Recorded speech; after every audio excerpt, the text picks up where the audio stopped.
വൈകൊമേഴ്സിൻ്റെ പുതിയൊരു വീഡിയോയിലേക്ക് എല്ലാവർക്കും സ്വാഗതം. ഇന്നത്തെ വീഡിയോയിൽ നമ്മൾ ഡിസ്കസ് ചെയ്യാനായിട്ട് പോകുന്നത് ഇന്ത്യൻ ഫിനാൻഷ്യൽ സിസ്റ്റം എന്ന് പറയുന്നൊരു സബ്ജക്റ്റിൻ്റെ ഒരു ബ്രീഫ് ഇൻട്രൊഡക്ഷനാണ്.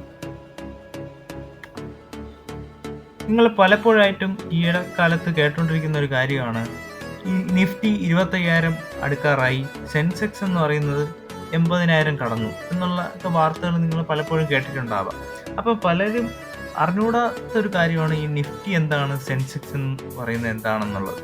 അപ്പോൾ എന്താണ് ഇതെന്ന് ചോദിച്ചു കഴിഞ്ഞാൽ, നിഫ്റ്റി എന്ന് പറയുന്നതും സെൻസെക്സ് എന്ന് പറയുന്നതും ഒരു സ്റ്റോക്ക് മാർക്കറ്റിൻ്റെ ഓവറോൾ പെർഫോമൻസിനെ മെഷർ ചെയ്യാനുള്ള ഒരു ബെഞ്ച് മാർക്ക് ഇൻഡെക്സ് വാല്യൂ ആണ്. അത് വെച്ചിട്ടാണ് നമ്മുടെ ഒരു ഫിനാൻഷ്യൽ സിസ്റ്റത്തിൻ്റെ പോക്ക് എങ്ങനെയാണെന്ന് നമുക്ക് മനസ്സിലാക്കാനായിട്ട് സാധിക്കുന്നത്. അതുപോലെ തന്നെ ഇതിനെ റെഗുലേറ്റ് ചെയ്യുന്ന പല ബോഡീസും ഉണ്ട്. നിഫ്റ്റി, സെൻസെക്സ് എന്നുള്ളതല്ല, നമ്മുടെ ഫിനാൻഷ്യൽ സിസ്റ്റത്തിനെ മൊത്തത്തിൽ റെഗുലേറ്റ് ചെയ്യാനായിട്ട് പല ബോഡീസും ഉണ്ട്. അപ്പോൾ അതെന്ന് പറയുന്നത് security and exchange board of India എന്ന് പറയുന്ന regulatory body of security and commodity market in India, അതിനെയൊക്കെ റെഗുലേറ്റ് ചെയ്യുന്ന ഒരു ബോഡിയാണ് സെബി എന്ന് പറയുന്നത്. അതുപോലെ തന്നെ RBI എന്ന് പറയുന്നത് റിസർവ് ബാങ്ക് ഓഫ് ഇന്ത്യ, അതായത് ഇന്ത്യയുടെ സെൻട്രൽ ബാങ്ക് എന്നറിയപ്പെടുന്നത് RBI ആണ്. ഒരു ഇന്ത്യയിലെ മൊത്തം ബാങ്കിങ് സിസ്റ്റത്തിന് അല്ലെങ്കിൽ മോണിറ്ററി ആയിട്ടുള്ള എല്ലാ കാര്യത്തിനെയും റെഗുലേറ്റ് ചെയ്യുന്നതും കൺട്രോൾ ചെയ്യുന്നത് റിസർവ് ബാങ്ക് ഓഫ് ഇന്ത്യയാണ്. അപ്പോൾ അതിൻ്റെ റോൾ എന്താണ് ഫിനാൻഷ്യൽ സിസ്റ്റത്തിൽ, സെബിയുടെ റോൾ എന്താണ് ഫിനാൻഷ്യൽ സിസ്റ്റത്തിൽ? അതുപോലെ തന്നെ IRDA എന്ന് പറഞ്ഞു കഴിഞ്ഞാൽ insurance regulatory and development authority of India, ഇതിൻ്റെ റോൾ എന്താണ്? ഈ മൊത്തത്തിൽ നമ്മുടെ ഇന്ത്യയുടെ കാര്യം പറയുമ്പോൾ ഇന്ത്യൻ ഫിനാൻഷ്യൽ സിസ്റ്റത്തിൽ ഇതിൻ്റെയൊക്കെ പ്രത്യേക റോൾ എന്താണ്? ഇതിൻ്റെ ഫങ്ഷൻസ് എന്താണ്? എങ്ങനെയാണ് നമ്മുടെ സാമ്പത്തികമായിട്ടുള്ള കാര്യങ്ങളെ എല്ലാം മുന്നോട്ട് നയിക്കുന്നത്? എങ്ങനെയാണ് അതിൻ്റെ സിറ്റുവേഷൻസ് പോകുന്നത്? അങ്ങനെയുള്ള കാര്യങ്ങളെല്ലാം പഠിക്കുന്ന ഒരു സബ്ജക്റ്റാണ് ഇന്ത്യൻ ഫിനാൻഷ്യൽ സിസ്റ്റം എന്ന് പറയുന്ന ഒരു സബ്ജക്റ്റ്. ആ ഒരു സബ്ജക്റ്റിൽ തന്നെ എല്ലാ കാര്യങ്ങളും, ഒരുവിധപ്പെട്ട എല്ലാ കാര്യങ്ങളും നമുക്കതിൽ കവർ ചെയ്യാനായിട്ട് സാധിക്കും. ഇതാണ് അതിൻ്റെ മോഡ്യൂൾസ് എന്ന് പറഞ്ഞാൽ. ഏതൊക്കെ ഒരു 5 മോഡ്യൂൾസ് ഉണ്ട്. ആദ്യത്തെ എന്ന് പറഞ്ഞാൽ ഇൻട്രൊഡക്ഷൻ ടു ഫിനാൻഷ്യൽ സിസ്റ്റം.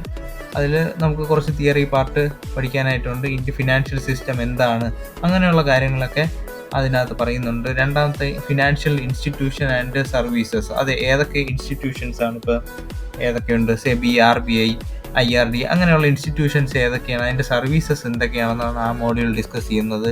പിന്നെ പറയുന്നത് ഫിനാൻഷ്യൽ മാർക്കറ്റ്സ്. അത് 2 ഉണ്ട്, പ്രൈമറി മാർക്കറ്റും സെക്കൻഡറി മാർക്കറ്റ്. അതായത് മോഡ്യൂൾ 3 മോഡ്യൂൾ 4. സെക്കൻഡറി മാർക്കറ്റ് എന്ന് പറയുമ്പോൾ അതിനകത്ത് വരുന്നതാണ് NSE, BSE എന്ന് പറയുന്ന നാഷണൽ സെക്യൂരിറ്റി എക്സ്ചേഞ്ചും ബോംബെ സ്റ്റോക്ക് എക്സ്ചേഞ്ചും. നാഷണൽ സ്റ്റോക്ക് എക്സ്ചേഞ്ചും അതായത് ബോംബെ സ്റ്റോക്ക് എക്സ്ചേഞ്ചും 2 കാര്യങ്ങളും ഈ സെക്കൻഡറി മാർക്കറ്റിനകത്ത് വരുന്നതാണ്. സോ അതും അതിനകത്ത് നമുക്ക് മോഡ്യൂൾ 4-നകത്ത് ഡീറ്റെയിൽ ആയിട്ട് ഡിസ്കസ് ചെയ്യുന്നുണ്ട്. മോഡ്യൂൾ 5-നകത്ത് investor protection mechanism in India. ഒരു ഇൻവെസ്റ്ററിനെ എങ്ങനെയൊക്കെ പ്രൊട്ടക്റ്റ് ചെയ്യാൻ സാധിക്കുന്നു, അതിൻ്റെ ബോഡീസ് ഏതൊക്കെയാണ്, അതായത് ഈ പറഞ്ഞ പോലെ സെബി, RBI, IRDA, ഇതിൻ്റെയുള്ള കാര്യങ്ങൾ തന്നെയാണ് ഇൻവെസ്റ്റർ പ്രൊട്ടക്ഷൻ മെക്കാനിസം എന്ന് പറയുന്നത് ഇന്ത്യയിലുള്ളത്. അപ്പോൾ അതിനെപ്പറ്റിയൊക്കെ ഇതിൽ ഡീറ്റെയിൽ ആയിട്ട് ഡിസ്കസ് ചെയ്യുന്നുണ്ട്. ഇത്രയാണ് 5 മോഡ്യൂൾസ് ആ ഒരു സബ്ജക്റ്റിനകത്ത് പറയുന്നത്. ഇന്ത്യൻ ഫിനാൻഷ്യൽ സിസ്റ്റം എന്ന് പറയുന്ന സബ്ജക്റ്റിനകത്ത് പറയുന്ന 5 മോഡ്യൂൾസ്. വൈകൊമേഴ്സ് ആപ്പിലൂടെ നിങ്ങൾക്ക് ഈ ഇന്ത്യൻ ഫിനാൻഷ്യൽ സിസ്റ്റം എന്ന് പറയുന്ന സബ്ജക്റ്റിനെ റെക്കോർഡഡ് വീഡിയോസും എക്സാമ്പിൾസ് ഉപയോഗിച്ചുള്ള ഡിസ്കഷൻസും പിന്നെ ലൈവ് ക്ലാസ്സസ്, പിന്നെ സെൽഫ് അസസ്മെൻറ്റ്, അങ്ങനെയുള്ള കാര്യങ്ങളെല്ലാം നമ്മുടെ വൈകൊമേഴ്സ് ആപ്പിൽ പ്രൊവൈഡ് ചെയ്തിട്ടുണ്ട്.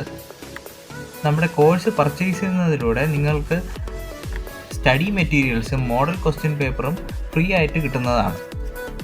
സോ ഈ കോഴ്സ് പർച്ചേസ് ചെയ്യാനായിട്ട് താഴെ കാണിക്കുന്ന ലിങ്കിലൂടെ നമ്മുടെ വൈകൊമേഴ്സ് ആപ്പ് ഡൗൺലോഡ് ചെയ്ത് ആ കോഴ്സ് നിങ്ങൾക്ക് പർച്ചേസ് ചെയ്യാവുന്നതാണ്.